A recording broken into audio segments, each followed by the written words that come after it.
21 आणि 24 जूनला राज्य उत्पादन शुल्कच्या पुणे विभागाच्या पथकानं बिद्री कारखान्याच्या डिस्टिलरी प्रकल्पाची अचानकपणे रात्रीच्या वेळी तपासणी केली।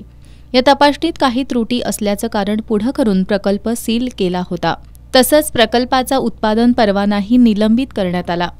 राज्य उत्पादन शुल्क विभागानं केलेली कारवाई चुकीची असल्यानं याबाबत कारखान्यानं मुंबई उच्च न्यायालयात याचिका दाखल केली होती।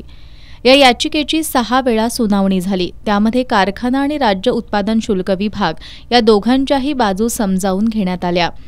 आज शुक्रवारी मुंबई उच्च न्यायालयाचे न्यायमूर्ती बी.पी. कुलाबावाला आणि फिरदोश पुणीवाला यांनी या याचिकेवर निर्णय देताना डिस्टिलरी प्रकल्पावर झालेल्या कारवाईला स्थगिती दिली। कारखान्याच्या वतीनं ॲडव्होकेट डी.बी. सावंत आणि ॲडव्होकेट विनायक साळोखे यांनी तर सरकारच्या वतीनं ॲडव्होकेट श्रीमती एस.डी. व्यास यांनी काम पाहिलं। न्यायालयाच्या निर्णयानंतर कारखान्याचे अध्यक्ष के.पी. पाटील यांनी उच्च न्यायालयानं कारखान्याची बाजू योग्यरित्या समजावून घेऊन शेतकऱ्यांच्या हिताचा निर्णय दिल्याचं सांगितलं।